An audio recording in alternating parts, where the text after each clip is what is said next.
Welcome to the Veritas Forum, engaging university students and faculty in discussions about life's hardest questions and the relevance of Jesus Christ to all of life.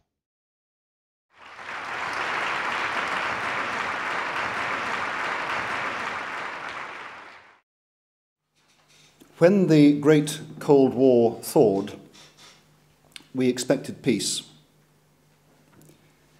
What met us was a proliferation of small hot wars.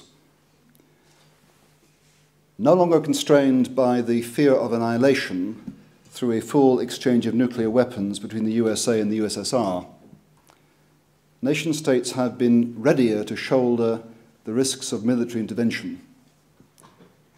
We in Britain, for example, have intervened militarily on 7 occasions since 1989. In Bosnia, Kosovo, Sierra Leone, Iraq twice, Afghanistan, and Libya.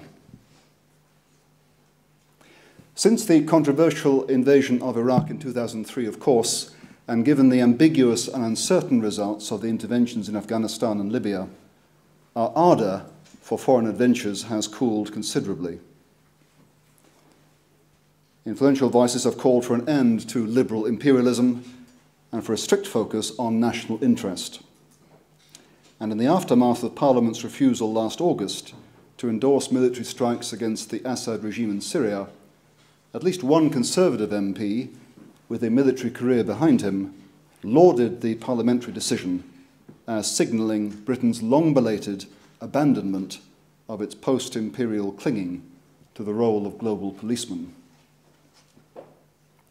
On this issue, our Conservative MP and others like him find themselves in unlikely alliance with liberal left cosmopolitans who argue that Britain's use of military force should be strictly regulated by the letter of international law, and that if Russia or China should happen to veto or threaten to veto UN Security Council authorization of the use of force, then that should be the last word on the matter. I think that most of this anti-interventionist view is mistaken. And I do so to a large extent because I think in terms of the Christian just war tradition, stemming from St. Augustine in the early 5th century and running through Thomas Aquinas and Hugo Grotius to the present day. According to this tradition, just war is always an expression, although admittedly an odd one, of love for the neighbour. War as an expression of love. A just cause for embarking upon war is always an intolerably grave injustice. And right intention in embarkation on war always aims primarily to right this wrong. Contrary to what passes for just war thinking among contemporary moral philosophers who tend to take their cue from the UN Charter, the paradigm of just war is not national self-defense. The paradigm is the saving of the innocent. And that can take an aggressive form quite as well as a defensive one. National self-defense is not its own justification. It has to give an account of itself, and in the case of a grossly unjust regime, it probably won't be able to give an adequate one. The Nazi state had no moral right to defend itself. Equally, however, the failure to intervene in defense of the innocent also requires moral justification. Sins of commission are not the only ones. There are also sins of omission.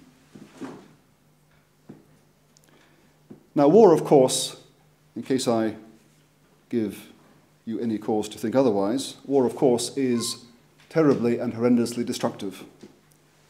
And if we can maintain or achieve a tolerable peace without it, then we certainly should. But sometimes we can't. What's more, peace is not simple.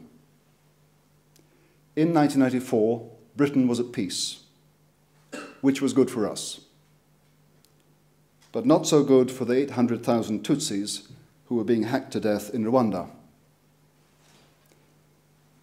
And in 1995, Britain refused war, thus leaving Ratko Mladic at peace to slaughter 7,000 Muslim Bosnian men and boys at Srebrenica.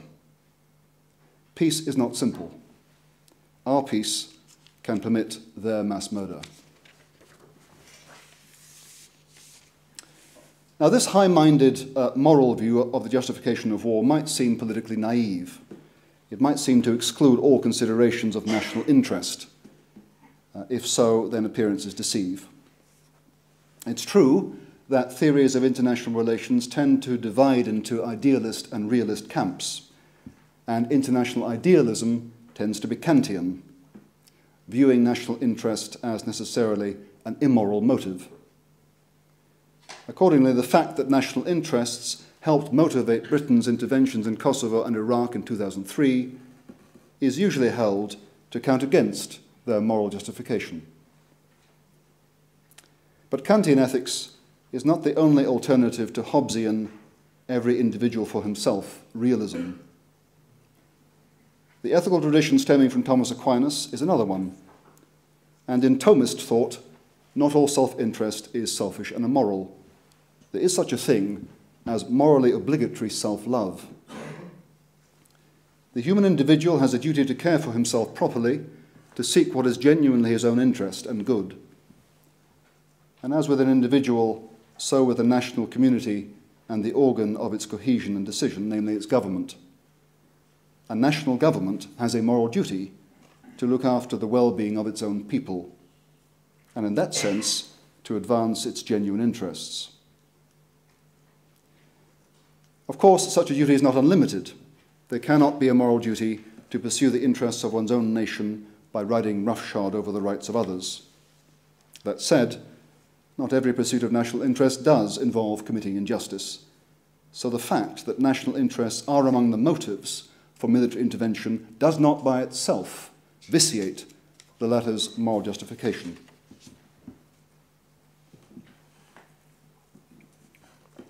This is politically important because some kind of national interest needs to be involved if military intervention is to attract popular support and therefore be politically possible in a democracy.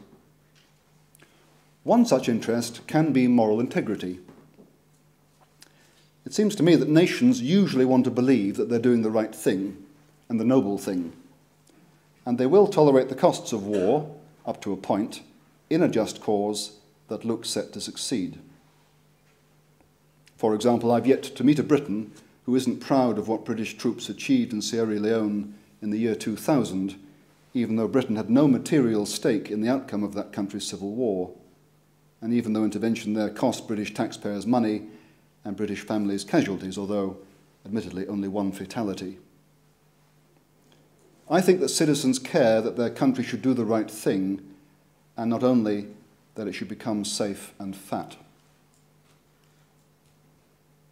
The nation's interest in its own moral integrity and nobility alone, however, will probably not underwrite military intervention that incurs very heavy costs.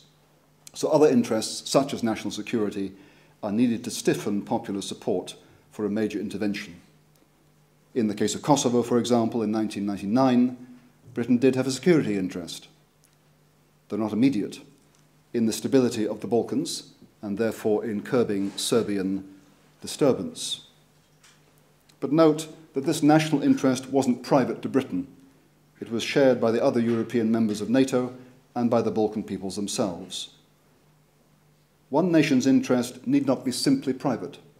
It can also, at the same time, be an international public interest. So in my Christian understanding of the ethics of war, national interest has a politically necessary and perhaps morally legitimate role to play. The question of interest, however, raises the question of costs and benefits. This is because, presumably, a war can only be in our interest if its costs don't become excessive, if they're outweighed by the benefits, if paying them remains worth it.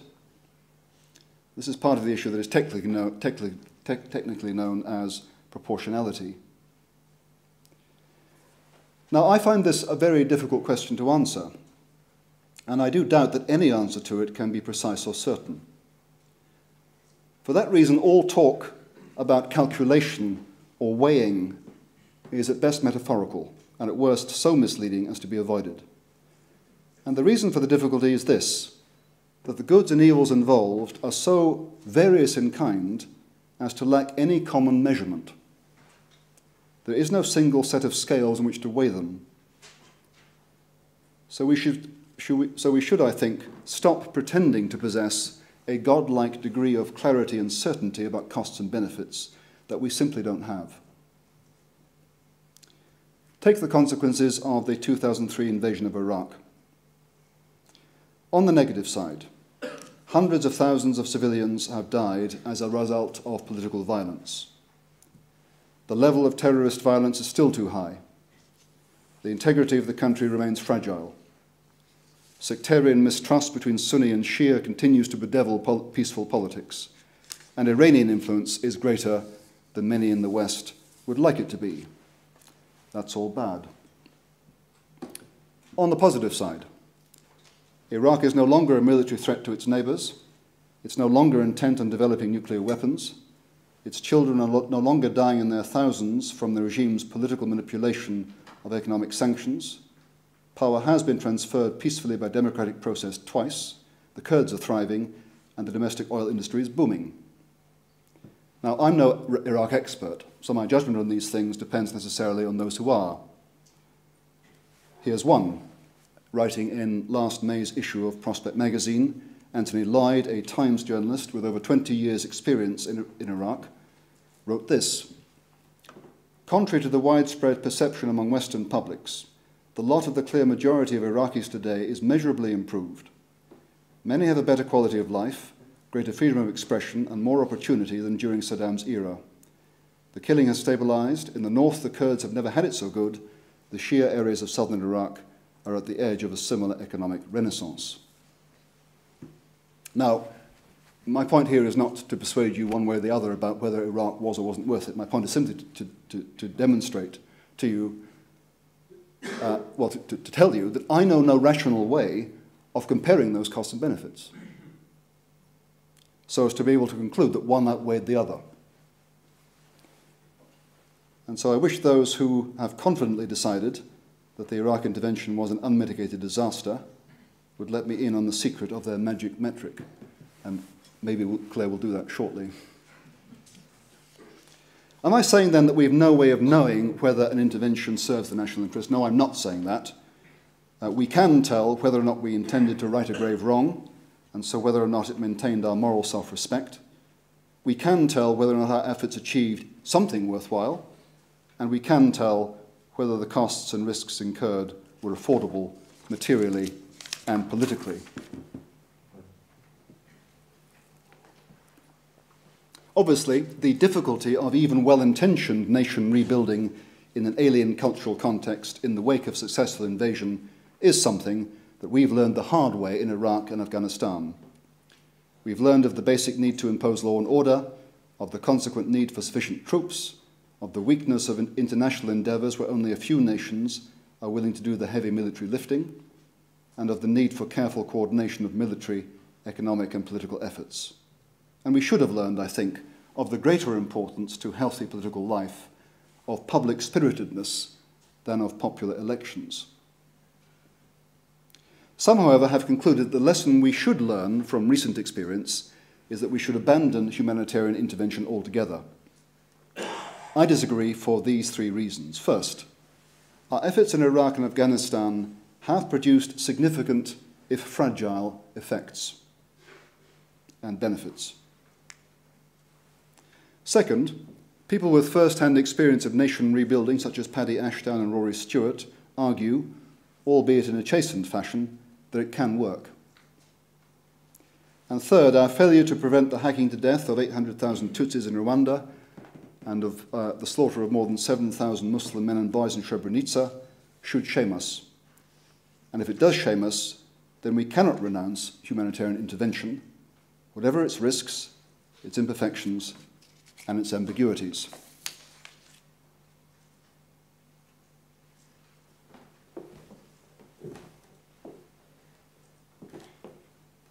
If military intervention for humanitarian purposes can sometimes be morally justified, must it always obey the letter of international law?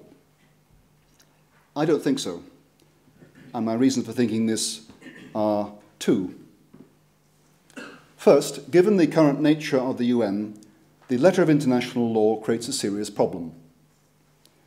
As it now stands, the right of member states to use military force unilaterally is forbidden except in self-defense. At the same time, the enforcement of international law is reserved to the Security Council, whose capacity to act is potentially hamstrung by any permanent members casting a veto, perhaps for the basest of national interests. Take this analogy. Suppose that a neighbour a few houses away is being attacked by intruders. Suppose it's against the law for you to intervene directly. Suppose you call the police to ask them to intervene instead. Suppose that before they can intervene, the police have to get authorization from a committee. Suppose any member of the committee can prevent authorization by issuing a veto.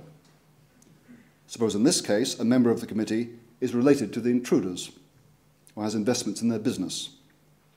Suppose he therefore vetoes any authorization for the police to intervene to save your neighbours. In that case, the letter of the law would require you to stand by and watch a grave crime consummate itself, knowing that the public authorities had decided not to uphold the law.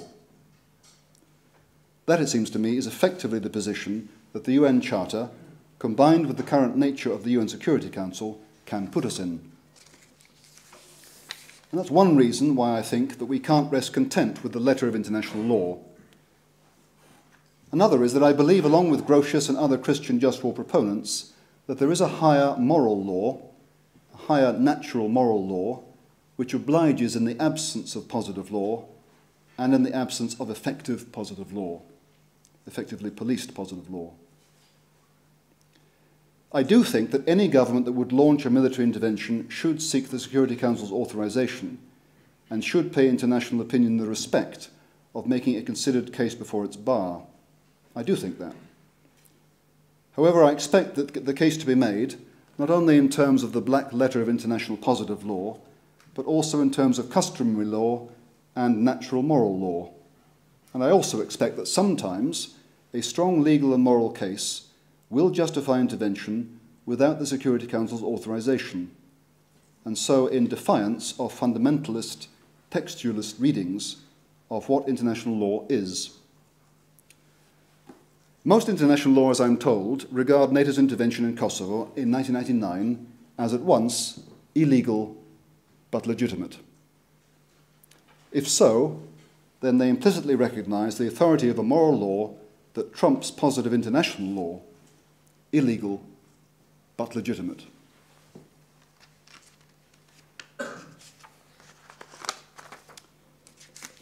Consideration of international law and its enforcement brings me to the issue of Britain's continuing role as a global policeman. Since the UN doesn't have its own military resources and is not likely to acquire them anytime soon, the enforcement of international law will continue to depend on national militaries, and especially on that handful of nations with the power to project significant military force overseas. Britain remains, even now, in that handful. Should she withdraw from it and hand over responsibility to someone else and retreat to the moral high ground, say, of Sweden? I think not. Partly because Sweden can only afford to perch on the moral high ground because other nations are spending blood and treasure in the messy business of enforcing the law on the low ground. And partly because I do think that Britain can be better relied upon to use its military force out of a sense of international public responsibility than, say, Putin's Russia or the Communist Party's China. Certainly, so long as Britain wishes to retain its seat in the Security Council, it cannot limit its use of military force to the service of private national interest. Finally, let me draw to a close with some brief thoughts on Syria. I have 5 minutes. Syria's disarmament of WMD seems to be proceeding, which is very good. That this has been achieved through diplomacy rather than war is even better. Still, I observe that the Russian-led diplomacy did not burst into life until US warships were stationed in the Eastern Med. and I regret that British warships were prevented by Parliament from joining them. Sometimes the serious threat of war is necessary to get parties to negotiate. In the meantime, the bloody civil war continues. What do we make of it morally? The Syrian uprising began as an act of non-violent protest against arbitrary and ruthless state coercion in the particular form of the arrest, interrogation, and perhaps torture of 10 children aged 9 to 15 for writing on a school wall, "Down with the system," the kind of thing that everyone in this country did about 40 years ago. Only when it became clear that the state was unrepentant did peaceful protest develop into armed rebellion. So it seems to me that the launching of armed uprising in Syria did have just cause as an act of self-defense by the innocent, and it was also a last resort, developing only after hopes for a negotiated solution had been dashed. But does it have political legitimacy? The answer is yes and no. On the one hand, the armed rebellion can rightly claim to be serving the common good of all those on the wrong side of a ruthless Ba'athist state. It is the necessary self-defense of a gravely oppressed group, and in that sense, it is a responsible public undertaking. However, on the other hand, the rebels cannot claim to represent all of the Syrian people, or even a majority of them. According to one account I've read, loyalists probably account for close to half the population, loyalists to the regime, 40 to 50%.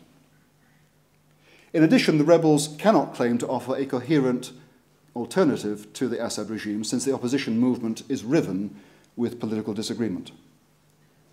And what's more, as we've read in the papers recently, the proportion of jihadist elements in the movement appears to be rising, which means that an increasing number of rebels are now quite as ruthless and indiscriminate in their means as the Assad regime, and their political ends quite as repressive.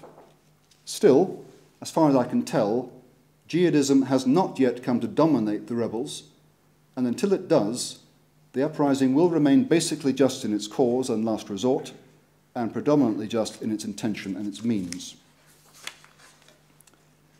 The truth remains, however, that right now no party in the Syrian civil war has overall political legitimacy in terms of the social fact of political support. Just in case it isn't clear, I'm distinguishing political legitimacy into moral legitimacy and social support. You need both. It's not good enough just to be moral. You have to be a government that can make your government effective, and that requires political support. And no party can claim overall popular support.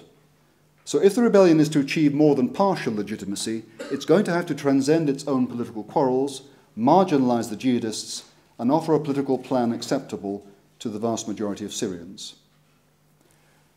But if a negotiated settlement is to work, if a negotiated political settlement is to work, it will also require the regime and its supporters to become persuaded that outright military victory over the rebellion is beyond reach and that political compromise is the only way forward. Now, maybe Russian and Iranian diplomatic pressure will achieve that.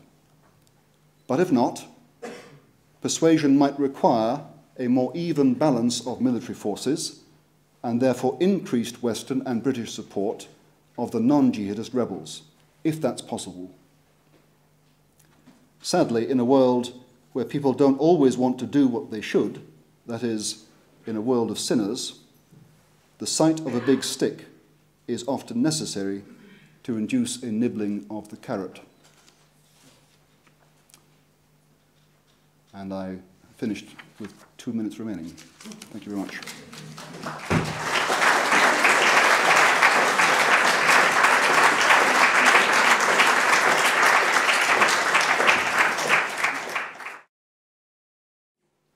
Well, good evening. We meet to discuss one of the most profoundly important questions that we can face, the taking and sacrificing of human life in war, and the possible destabilization of countries for decades and maybe longer. I think Iraq is an example.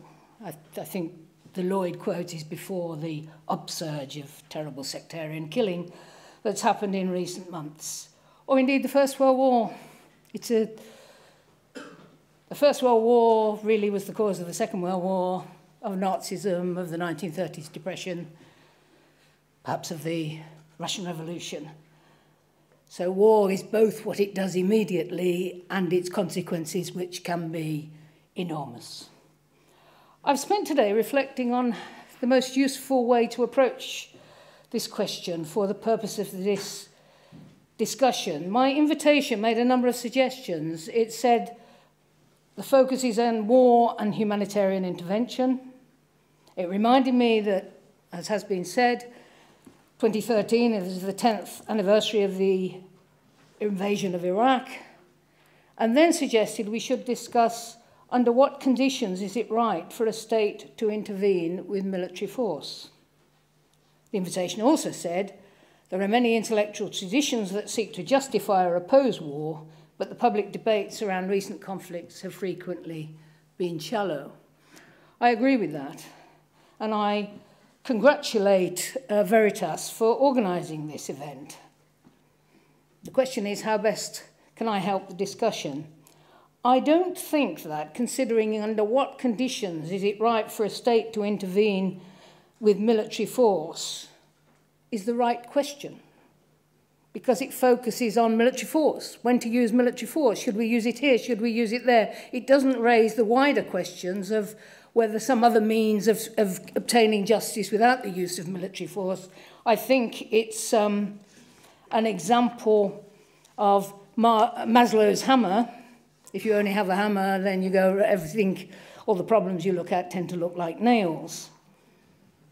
Also, I have a lot of respect for individual pacifists, those who stood against the First World War and took enormous suffering, or John Hick, the Reverend Professor, theologian that died recently and was a theologian that promoted the view that all the world's major religions are equally valid routes to God, a view with which I have enormous respect.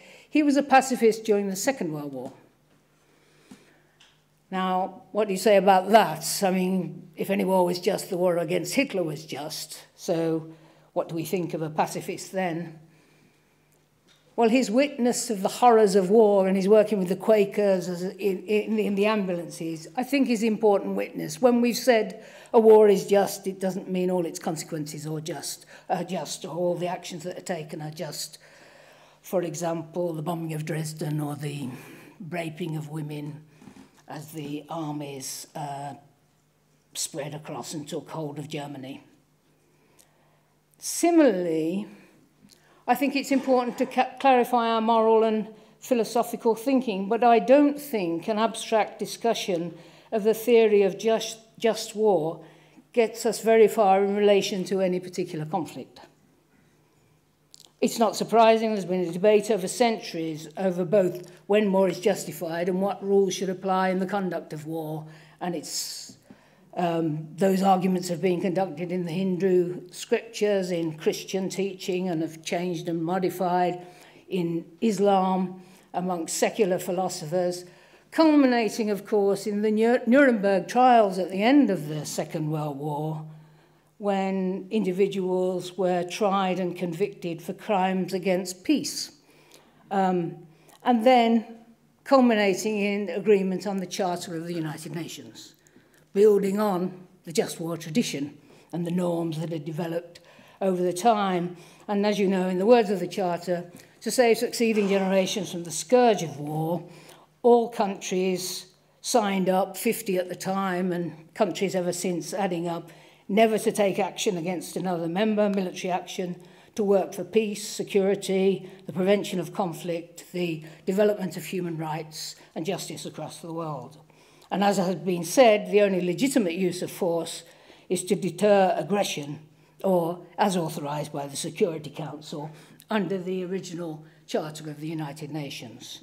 And it seems to me that given that we all signed up to that and still remain signed up to that, we can't just say, I as an individual or we as an individual country will decide whether this is a just war. We have to say, what are our obligations under the UN Charter? Should they be ignored in some instances? Has the Kosovo example meant that we now have an agreed example of evolving international norm that it's legitimate to use force to prevent a humanitarian disaster when there can't be agreement from the Security Council, which I think is the case. But so I simply want to point out that we can theorise about just war as though all war is one country taking action against another, and you can apply all the considerations, but that isn't the real world in which we live. And of course, when we look at some of the examples of wars in which we've engaged, we don't look at the examples of other wars that maybe weren't just, and that we looked the other way or failed to stand for any proper moral principle. Since Kosovo, there has been broad agreement that there can be military action to prevent a humanitarian disaster, and that has been legitimised in the 2005 vote in the United Nations on the responsibility to protect, that absolute sovereignty is not the final authority in the international system, that if a government can't or won't protect the rights of its people, then that responsibility moves to the international community. But that doesn't mean the first solution is war. It might be humanitarian relief, it might be all sorts of other responses. So there's an evolution in the interpretation of the UN Charter that starts with the Kosovo intervention. The just war tests are, as you know, there must be a just cause, legitimate authority, the right intention, it must be a last resort, the use of force must be proportional to the evil that's being put right, and there must be prospects of success. I tried to use the argument about just war theory in the cabinet in the run-up to the Iraq war, and I tell you, nobody was interested. It wasn't that kind of debate, and I think rarely is. And of course, if you look at them, just cause, take it in relation to Iraq. Was it a just cause? That's open to interpretation, and people, was it about WMD or was that a lie? Was it about regime change? Can you get legitimate authority when you're lying to your country? Was the intention right? I mean, my book, I say that I think Tony Blair thought it was moral to lie, but there's a question. Is that right intention?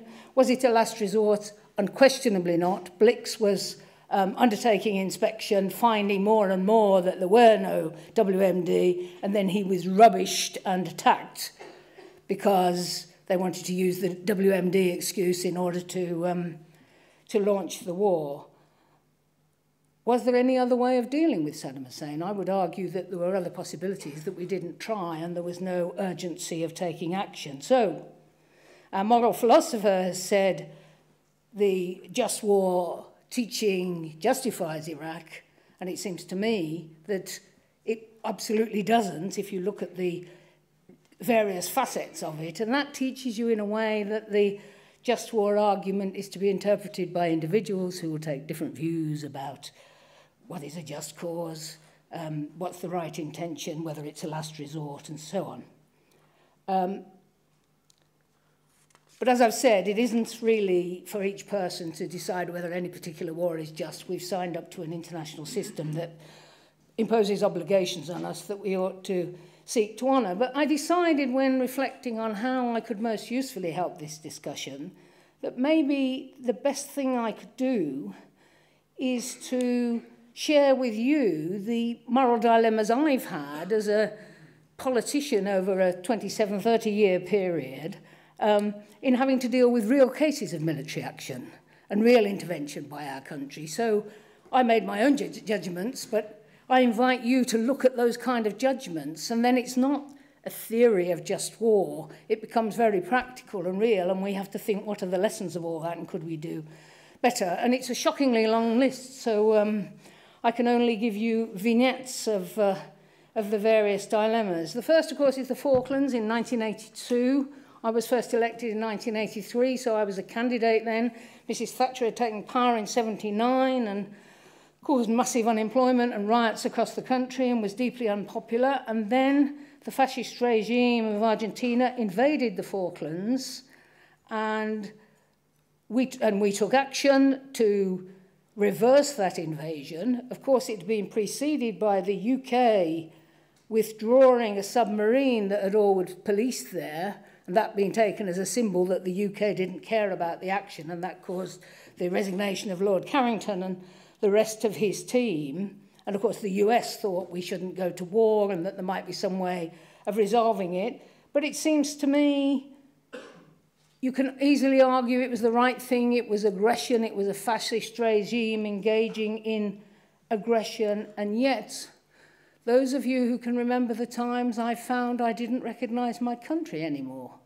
Perfectly sane and moral people, particularly men of my acquaintance, suddenly became absolutely excited at the prospect of war, obsessed with it. Most people thought the Falklands was somewhere off Scotland, but suddenly maps were being printed and you saw something about the drums of war, the excitement of war, something ugly that comes with war. People like it. And of course it teaches you a lot about history and about how governments make themselves popular by causing war, and certainly it helped Mrs. Thatcher electorally, that's a clear matter of record. But it was an invasion by a fascist regime and it was right to be reversed.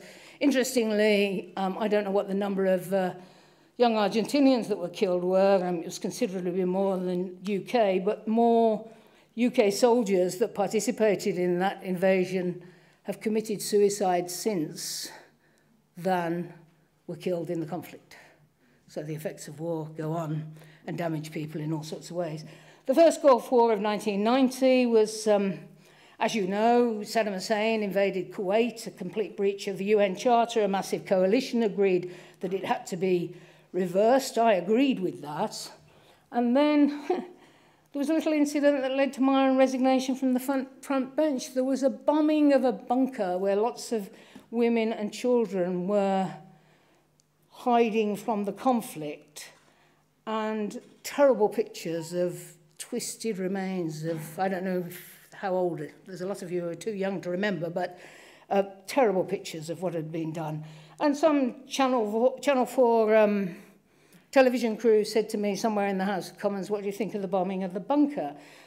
And I said, it's a terrible event. I'm willing to believe, as had been said, that it was an accident and there was no understanding that that's where there were so many women and children. But I also said, I cannot understand how driving Saddam Hussein out of Kuwait requires us to bomb the water systems and sanitation systems of Iraq. Neil Kinnock was the leader at the time. He sent for me and said, you can't say this, and this is opposition's being scared to get a reputation that they're anti-war and might be criticised. And I said, well, I agree with myself. I think it's right what I said. And I had to resign from the front bench.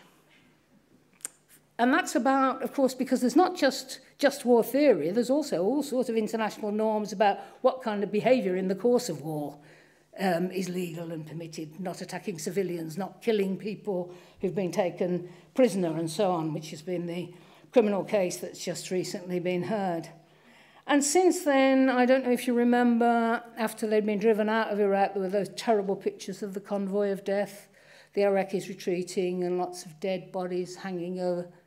That's not to say that was wrong, that was part of driving Iraq out of Kuwait, but it reminds you how vile war is and how brutal are its means.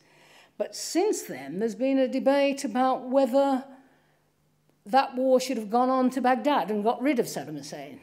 And the neocons in America, and our own little neocon, Mr. Tony Blair, have argued that that should have been the case. But John Major, who keeps popping up lately, said absolutely not. It would have broken the coalition. It wasn't the terms on which the war was declared. So, First Gulf War, I think all would agree that it was a just war, but some of its consequences were truly dreadful, including the uprising of the people of southern Iraq and them being butchered by the Saddam Hussein regime. I have no doubt that the UK, and in all of this, the Falklands, UK acting alone, Gulf War, part of a massive international coalition, not just the UK acting alone, with the US in the lead. Bosnia, 92 to 95, ethnic cleansing, the breakup of Yugoslavia, terrible use of rape, the siege of Sarajevo. I was in opposition, we weren't in power then, and we formed a group calling for firmer action to prevent all of this. And I still believe that if we'd had the UN mandate had been firmer, we could have put UN troops around Sarajevo and prevented the siege and so on. That our response was feeble and sent a message to Serbia that they could continue as they wished, and that culminated in the murder of 8,000, I think the figure was, young Muslim boys and men in Srebrenica, which had been declared a UN safe city. And the point about that is I had an engagement with that issue. Again, the opposition, the Labour opposition, wasn't calling for military action. I'm afraid that Douglas Hurd, the Foreign Secretary, seemed to be in favour of appeasing Serbia to permit the development of a greater Serbia. But there was action that could have been taken that might have prevented dreadful suffering that wasn't the UK unilaterally going to war. It was arguing for a stronger UN mandate to take more effective action. And then comes Kosovo, just after our government was formed, and I'm involved then in the refugees that are flooding out of the country. And there was meant to be peace talks and a possible peace in Rambouillet. The talks were taking place in France, and there was a NATO force deployed, headed by a UK general, to enforce the peace. But it wasn't agreed, and then it was agreed that NATO would take action from the air, bombing, but put no troops on the ground. And Kofi Annan, the then Secretary-General of the UN, said, I didn't become Secretary-General of the UN to protect the sovereignty of states, but the human rights of people, and basically gave his blessing to that military action, which, of course, couldn't be authorised by the Security Council because of the solidarity there is between the Russian Orthodox Christians and the Serbians. So that's an important precedent, but it's important also to remember what happened. We ran out of targets. There was no willingness to go on the ground, so it couldn't be brought to an end. And the French got together with the Russians and negotiated a peace and let Milosevic stay in place. Contrast, Iraq. So a messy ending, the precedent for war to prevent a humanitarian disaster, but incomplete. And Kosovo is now, of course, an independent state recognised by some countries and not by others, and therefore in great economic difficulty. I was deeply involved in Sierra Leone. This was not a war. It's called one of Blair's wars. What happened was there'd been a civil war long before our government came to power, very brutal, the chopping off of hands and ripping open of pregnant women's stomachs, the use of child labour, drugged up. And of course, the use of that kind of terror is rational. If you fight like that, no one resists you, and therefore you don't have to engage in much courage, but that was the rebels' use of means. There was a UN process that had negotiated a settlement, and that was when we came into government in 97, and then a UN force was deployed, and then UN troops kept being taken hostage, and it seemed to be crumbling, the peace. The UK went in to evacuate the Europeans. There's agreement in the international system that the former colonial powers will do the evacuation, so in Francophone Africa it would be France that would lead. There's people like me ringing Tony and saying, for goodness sake, if we just take out the Europeans, Freetown will fall and we'll be back nowhere. So the British troops stay, not knowing what they're going to do. We'd been involved with the UN in creating a new police force and demobilising some of the fighters, and after that, 11 UK troops were taken hostage. The SAS went in to release them. One soldier was killed. 120 of the rebels were killed. They suddenly thought, my goodness, maybe the international community does mean this peace process, and it led to a change. Thereafter, Britain didn't fight anymore. We trained the new Sierra Leonean army. So this example of an exemplary British action, of which we could be proud, was not a war. And it seems to me that if we want to learn from that, why don't we do similar things in the Eastern Congo, where we've got the largest UN peacekeeping operation in the world, mandated by the Security Council and therefore paid for by countries in proportion to their subs into the UN system, but not a single British troop is deployed, no logistics, nothing that makes that peacekeeping operation effective, and its capacity to use force to stop the kind of endless rape and destruction that the various rebel movements engage in. In the case of Rwanda, which I became very involved in after we were in government, I personally was not aware of the genocide in Rwanda. I don't know if you were. It was 1994, the year of the elections in South Africa, and there's wonderful pictures of people queuing up to vote after the end of apartheid. And the first time it came to our attention, public attention, was when the people actually who'd organised the genocide came out of Rwanda, and then there was cholera in Goma, and the international community went in to provide assistance and actually reinforced their power. But we now know from General Dallaire's book, a Canadian general who was the head of the UN peacekeeping force there, that he kept writing to the Security Council and the UN system saying this genocide is planned, weapons are being provided, they're being distributed, give me the power to go and arrest the evil parties, give me more strength. And he was refused and refused and refused. It wasn't just a British question, but we were involved in it as a member of the Security Council. There was a complete refusal to take any action to prevent that genocide because there was a fear after Somalia and the disaster that the Americans experienced there of getting involved in Africa, and nearly 1 million people were slaughtered in 3 months under orders in an organised genocide, and the Security Council, including Britain and all the great powers, took no action whatsoever. Afterwards, we got very involved, the UK, my old department, in helping Rwanda rebuild, and they've done some remarkable things. But that's the story of Rwanda, and Britain never considered taking any action. It was dealt with through the Security Council, and there was a failure of everyone to act. Then we get to Afghanistan. November 2000, after September the 11th, 2001, you will, perhaps some of you remember, there were training grounds for Al-Qaeda in Afghanistan, and of course the background is that the West, particularly US and Saudi Arabia, had generated a rebellion of Mujahideen using the arguments of religion to destabilize the Soviet-supported government in Afghanistan, so it created the monster that became Al-Qaeda and the Taliban, but there were training grounds in Afghanistan, and I supported the action to close those down. There was very little fighting. The Taliban melted away, and then in came Ambassador Brahimi, the great Algerian diplomat who negotiated with the Afghans their new system of government. All of this, it seems to me, was proper and good and helpful to the people of Afghanistan. And then in 2006, Britain deployed to Helmand.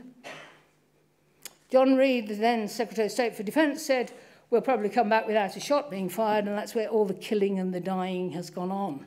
I think so that the initial engagement in Afghanistan is not the same as the 2006 deployment in Afghanistan, which I think was irresponsible and error. They obviously didn't consider properly the likely consequences, and it's been very destructive for troops, money, blood, and of course it's about 500 British troops who've died and many who've been badly mutilated, but heaven knows how many Afghans.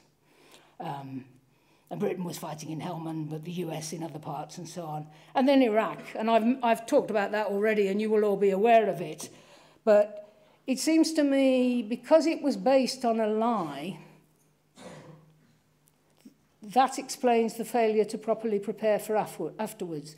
The State Department made massive preparations, which included saying that all the people that had been part of the Ba'athist regime, because every teacher, every public servant had to be, should be left in place, and the senior figures might be removed.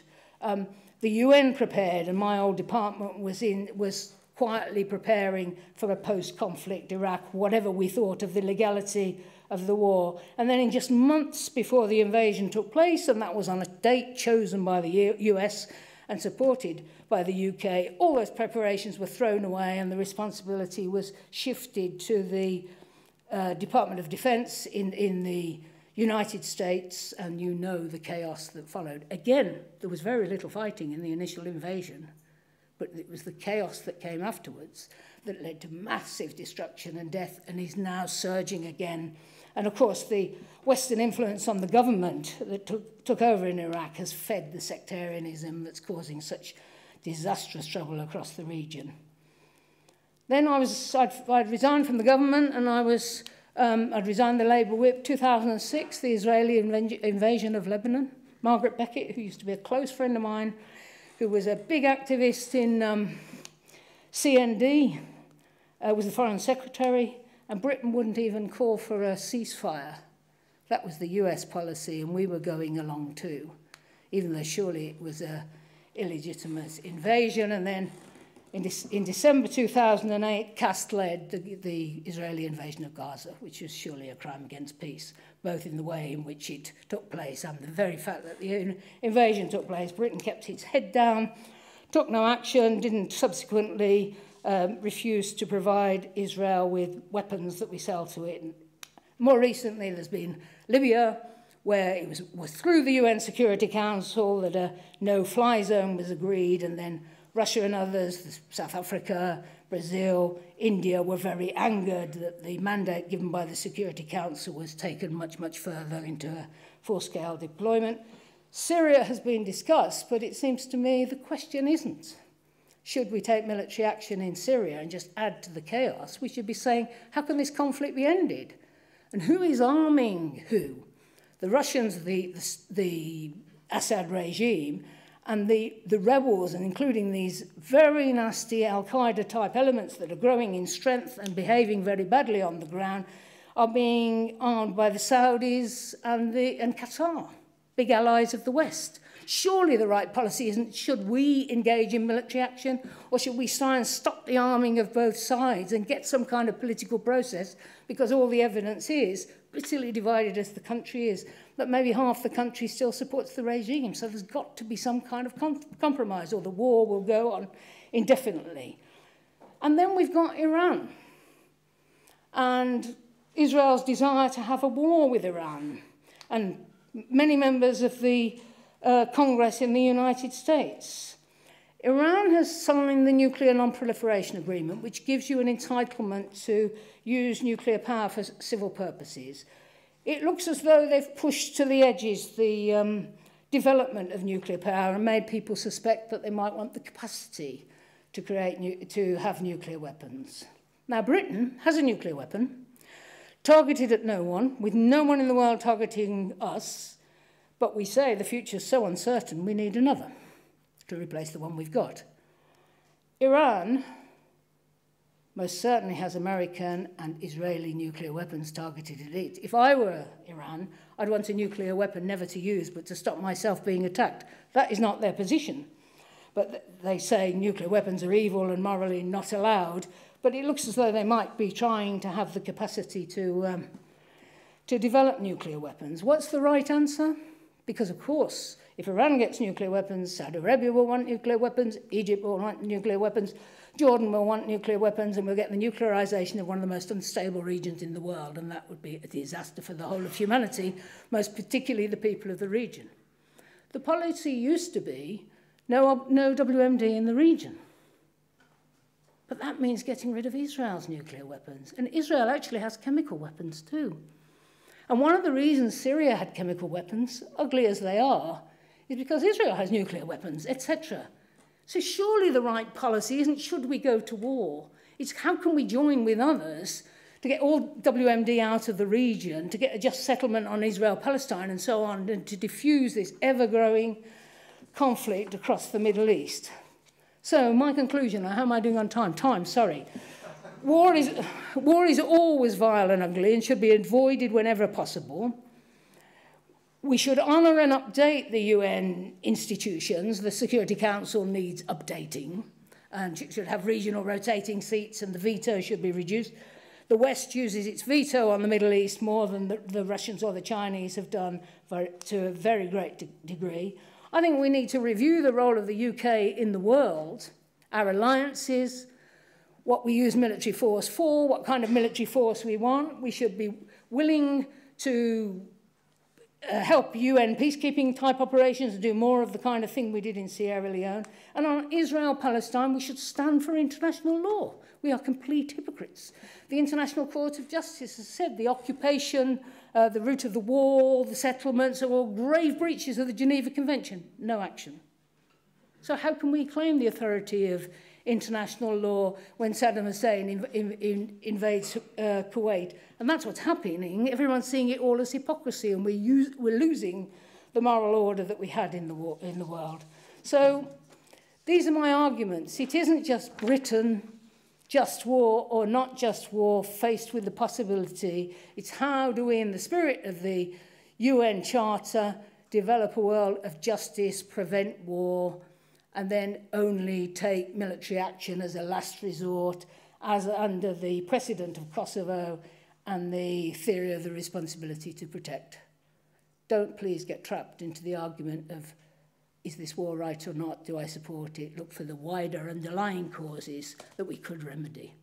And the role that Britain could play that would be a much more useful role in the world than being America's poodle in war in the Middle East. Thank you.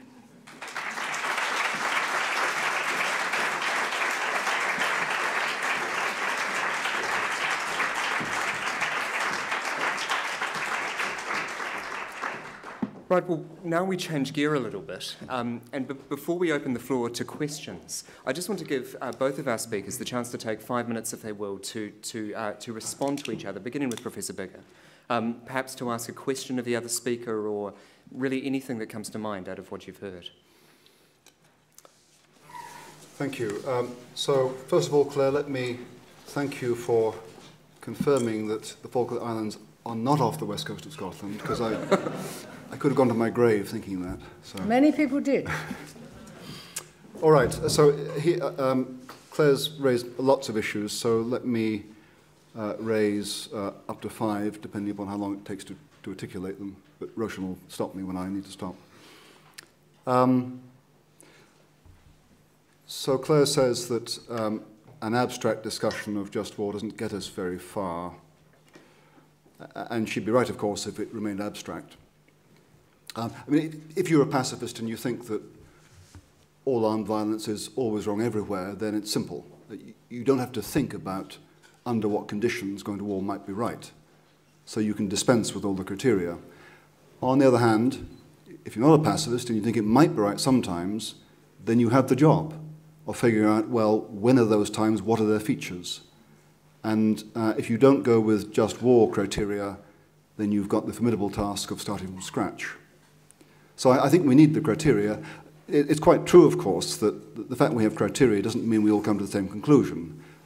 Claire alluded to the fact that in my book, at the end, I finally concluded that all things considered, the invasion of Iraq was justified.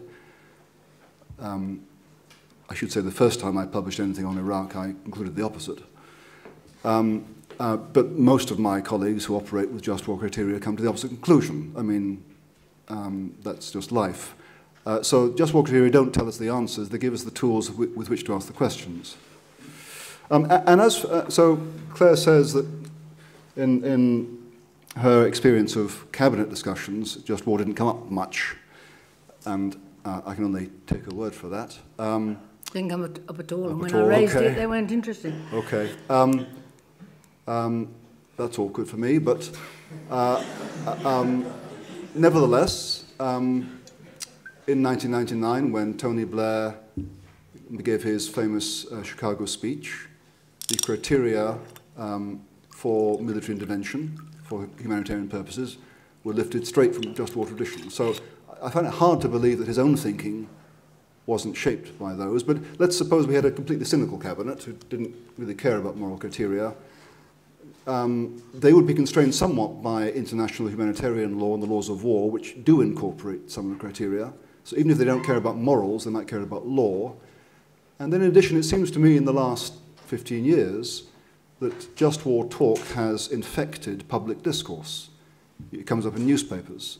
So even if cynical politicians don't care, they might be made to care insofar as they want to keep the support of their constituents. So I take Claire's point, but I think maybe just war thinking has more going for it than perhaps she'd implied.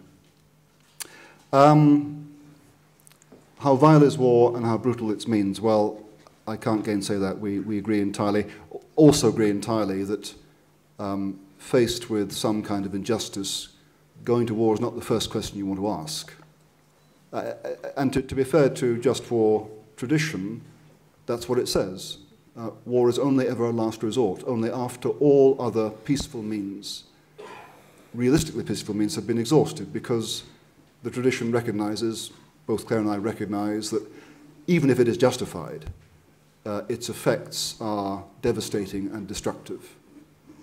And even just wars. I mean, Clare mentioned the bunker full of mangled civilians. I forget where it was. Was it Bosnia or was it Iraq? It was Iraq in the first Gulf War. Iraq, okay.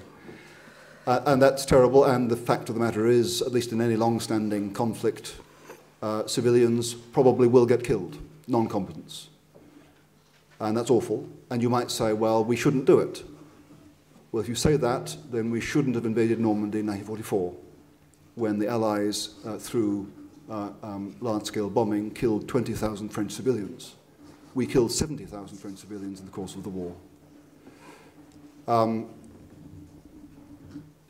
Just on that, of course, I mean, the death of the civilians is a bad thing, but when I visited Normandy last May, I came across a story of someone in Caen who had been trapped in a cellar, not a bunker, a cellar, was trapped there and was suffocating. But before he died, he wrote on the wall, "Vive les Alliés," long live the Allies, before he died. Because he recognized that the tragedy that had befallen him was a tragic necessity if the Germans were to be removed. But I don't doubt that even just war involves at least inadvertent evils, such as the killing of civilians, and sometimes advertent. Where are we? Okay, yes, this is one of the first things that Clare raised, and this is difficult, and I don't have a clear, sharp, smart answer to it, really. So, you know, if you go to war, you do destabilize things, right? So Iraq is destabilized. It was more unstable than it was under Saddam Hussein, and that's not good. The Arab Spring, of course, is destabilizing, and there's much to be said in favor of stability. We enjoy stability in this country so much we take it entirely for granted. But when things are unstable, when thugs walk the streets, nothing much good can happen. So it's worth putting up with a certain amount of injustice. But then, as I understand it, Iraq under Saddam was a society in fear, constant fear, and with good reason. Now, moving to Syria, so in March 2011, 5 9 to 15-year-old kids are arrested and taken off to Damascus and, by reports, tortured. Is that worth arming yourselves to oppose? Is that kind of regime? Well, let's find out whether the regime will respond. So the parents start protesting, maybe 200 of them. The security forces respond by killing 4 of them dead and wounding others. The protest then swells to 20,000. The security forces respond by killing 15 and wounding hundreds. Then Assad refuses to dismiss the governor. Thereby the center owns what was done. Now, do you want to live under that kind of regime? It's a hard question, but clearly many Syrians thought, no, there's no hope here. There's no peaceful means to stop this nonsense. And I have to say, I can't say that they were wrong, but look at the instability. I was thinking about this when the last time I talked about these matters in Cambridge, an American military person was present and said, and I was asking him what he thought of my view of Iraq, and he said, well, from the US's point of view, it was a geopolitical disaster. I mean, in March 2003, in the aftermath of 9/11, you know, the US was militarily supreme, unchallenged, and politically, diplomatically, had lots of goodwill behind it. And that was all lost. And of course, Iraq has cost trillions of dollars. Well, not trillions, but certainly millions or billions. So it's a complete disaster.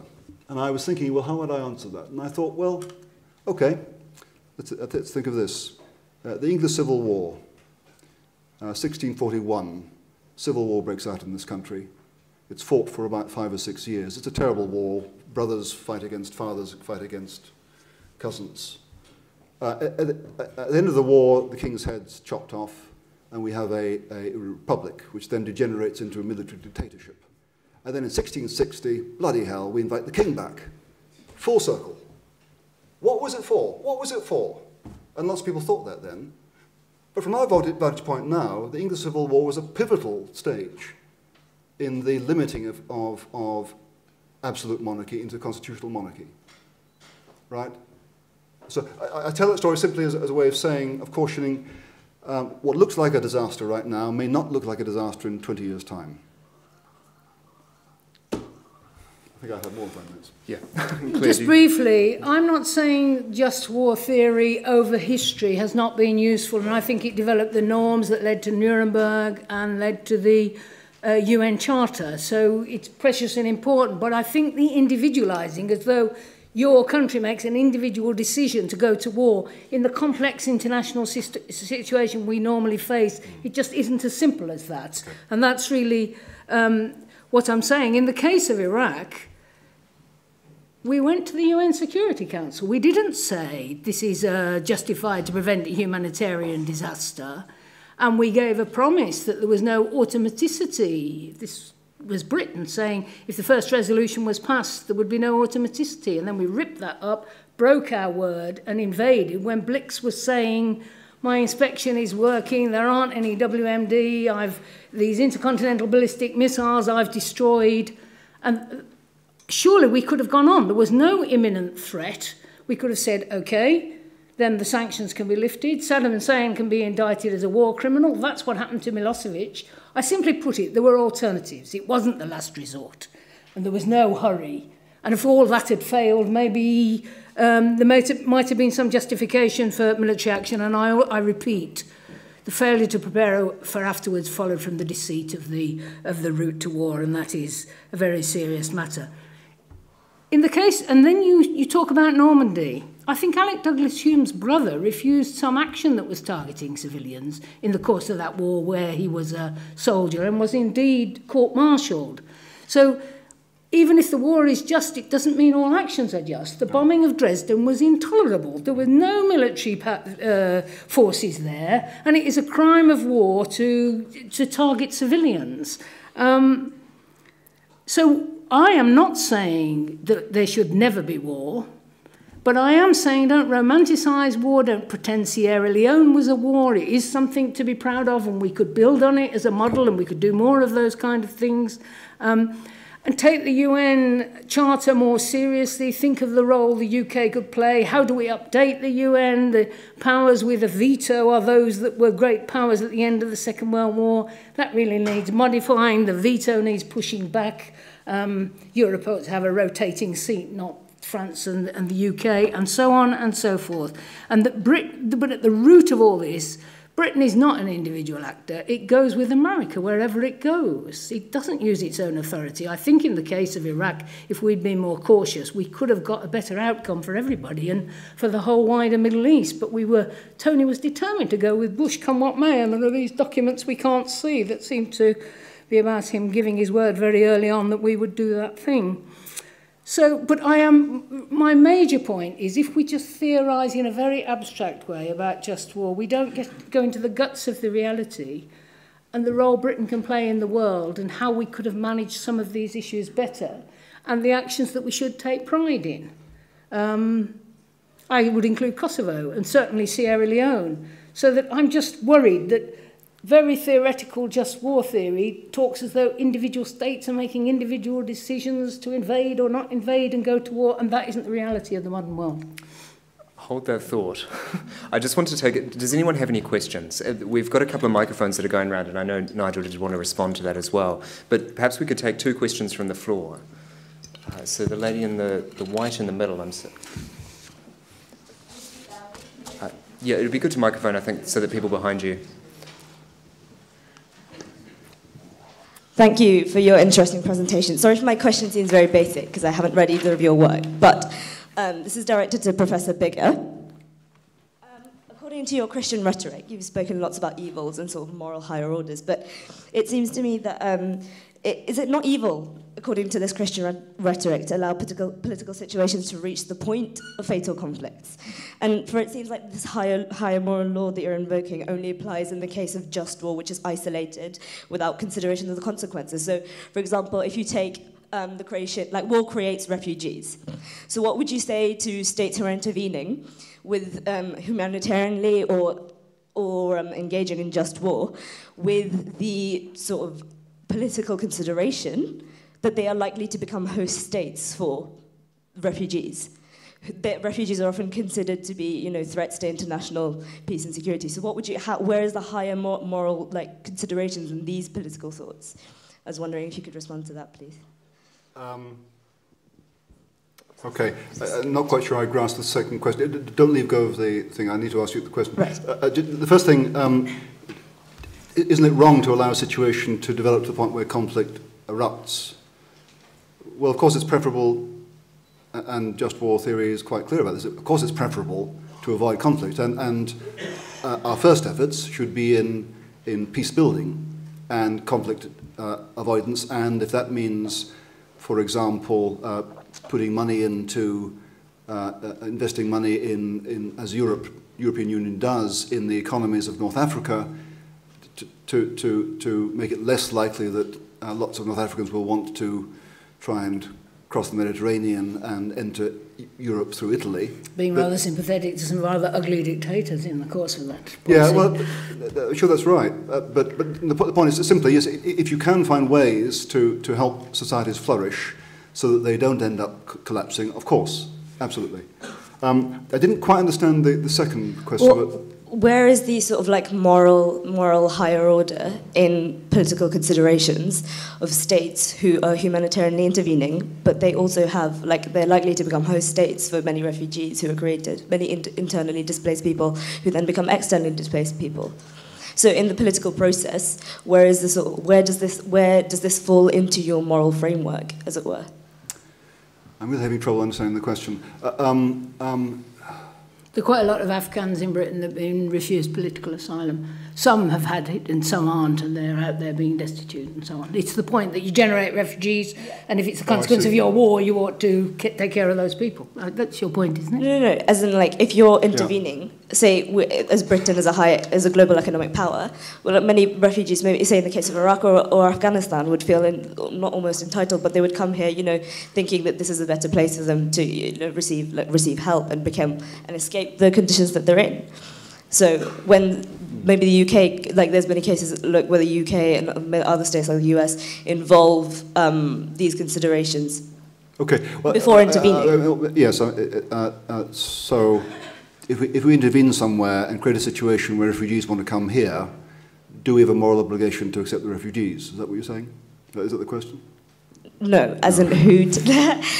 We can move. Other people have questions. I'm really sorry. Perhaps we could talk about this afterwards. Yes. I'm being a bit thick. Please, here. yeah. There will be an opportunity after this, while we drink some wine, to engage with these kind of questions as well. So, yes, the gentleman in the front here.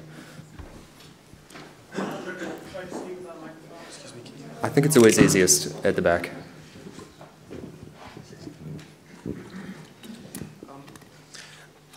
Question on just war in relation to worldviews for Professor Biggar.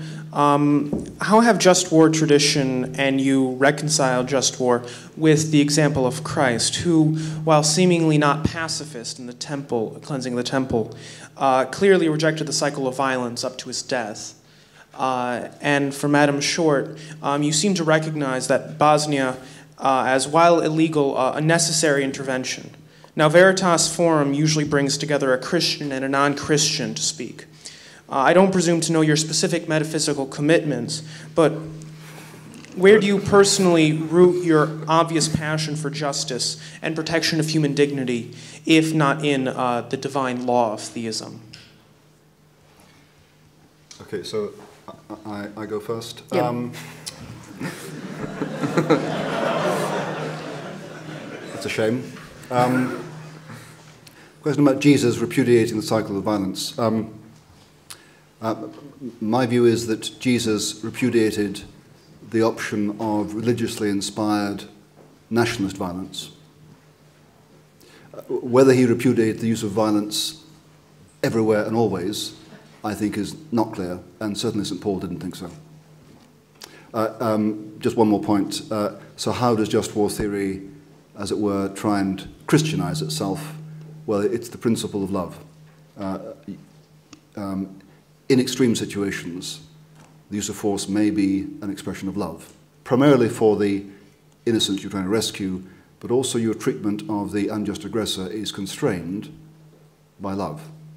For example, your aim in using your aggression, in using lethal force, is not actually to annihilate the aggressor, it's to stop him. And when he is incapable of aggressing any further, you stop hitting him. Right. So, could you tell us an example of a war that was about love? What? A love war? Well, I think any war that intends to rescue the innocent and in which soldiers exercise restraint with regard to the enemy, and I think they're actually the notion that soldiers are primarily motivated by hatred of the enemy is generally untrue. And soldiers are capable of having not only respect but even compassion for the enemy.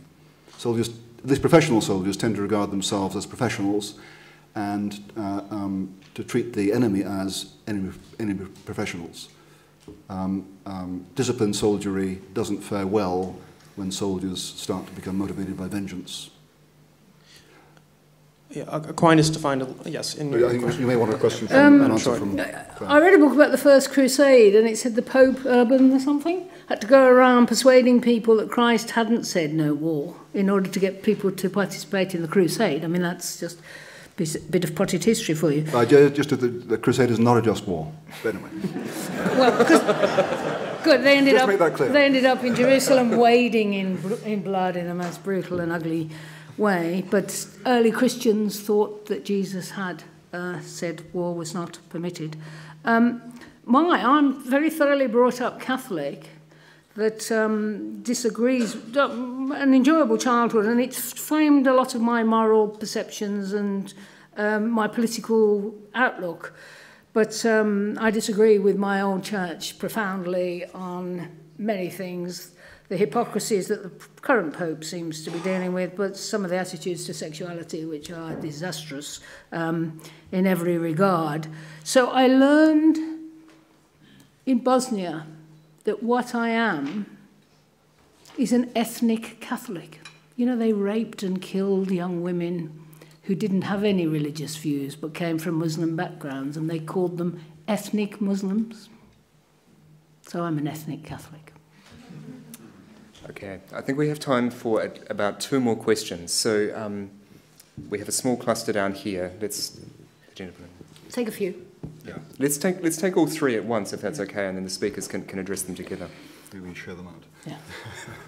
Yeah. The biggest issue at the moment that we're dealing with is Syria, and the most perplexing one, because you've got a brutal dictator, you've got an opposition which is so divided that they can't work out what to do. There's no authority there. As you say, there's force being threatened by America and so on, which seems to have maybe shifted something. Where do you move in that situation? Okay, let's take the 2 behind them as well. And yes, thank you. I was very pleased to hear that there was indeed a lot of planning by the British government for what to do after the war, and I'm deeply distressed that all that planning was dismissed. And in fact, it would have completely changed my own view from supporting the war to not supporting it if I'd known that the chaos that was likely to ensue. Which really brings me to a question for Nigel, which is simply, at what point does egregious and culpable negligence in planning for a better world after you've won the war actually undermine the justice of the war itself?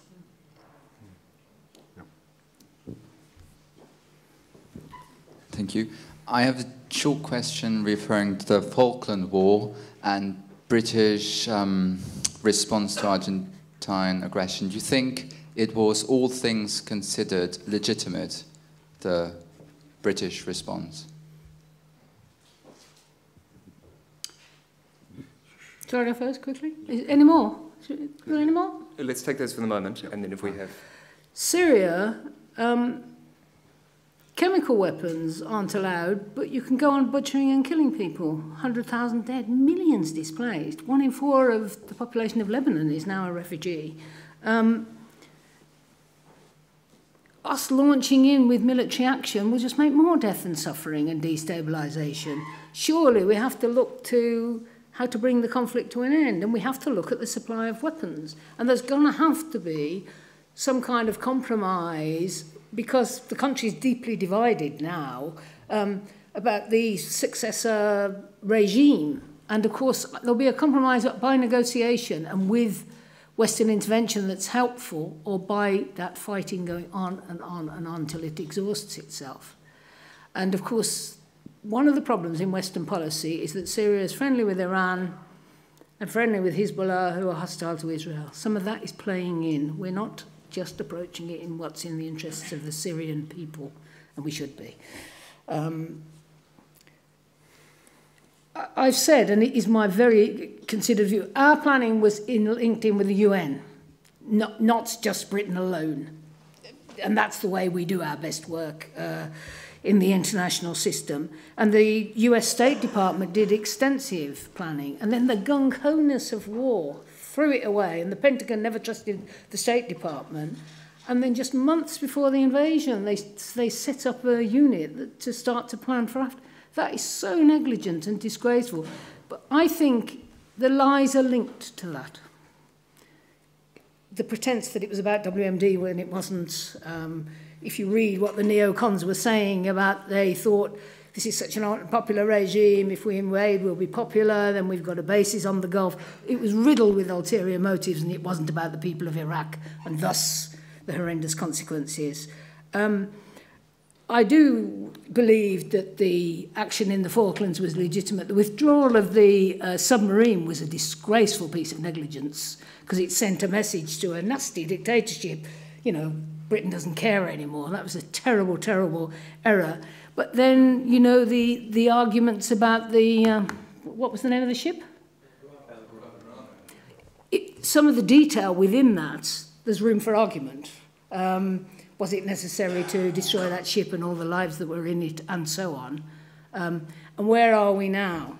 I mean, there really should be a negotiated resolution of that conflict, but post-war there's not going to be in your generation, let alone mine. So I think it was justified but deeply regrettable. What I don't know, because you know the US was opposing the invasion and suggesting that there might have been able to be a settlement, and I don't know enough of the historical detail of that, of whether there was an alternative option. If there was, it should have been pursued, but I don't know enough.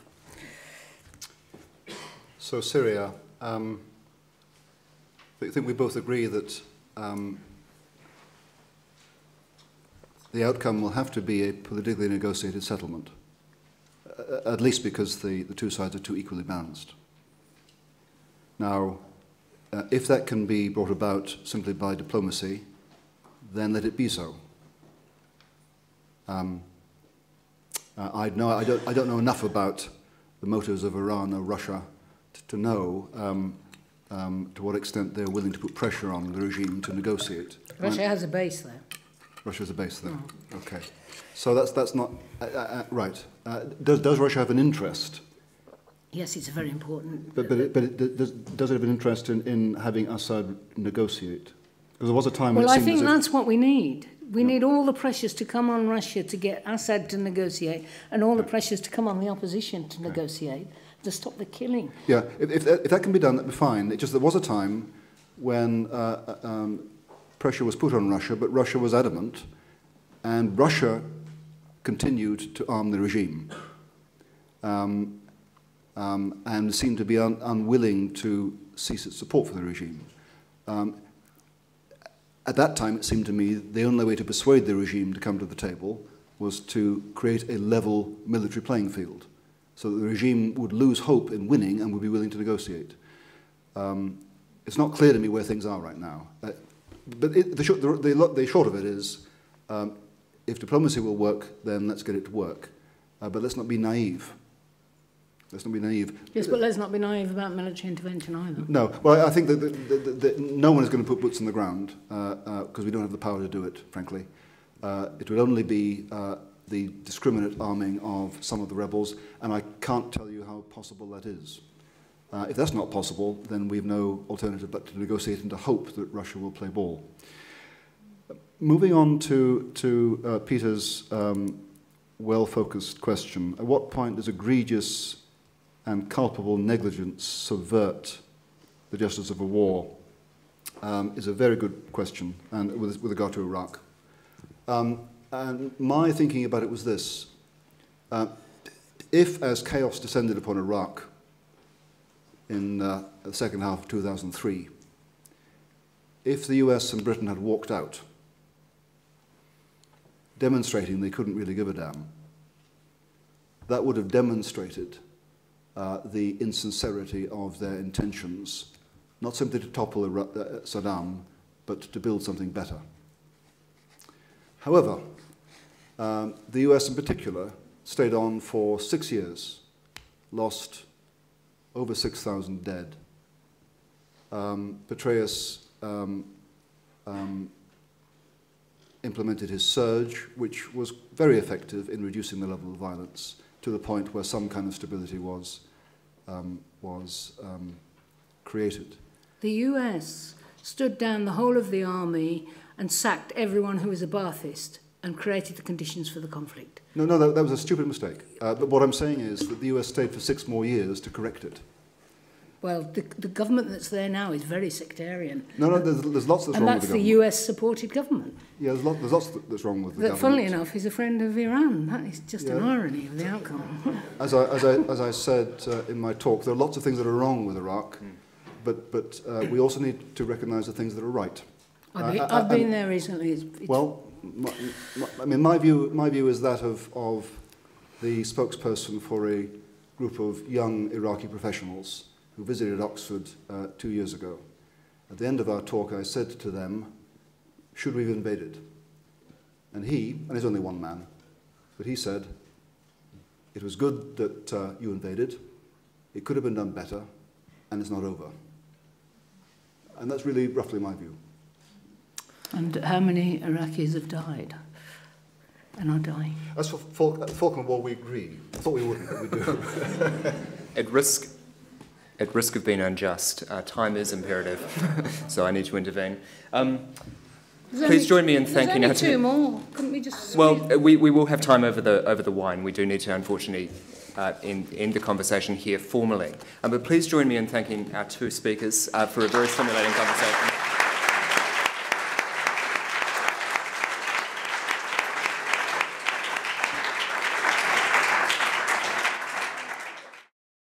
For more information about the Veritas Forum, including additional recordings and a calendar of upcoming events, please visit our website at veritas.org.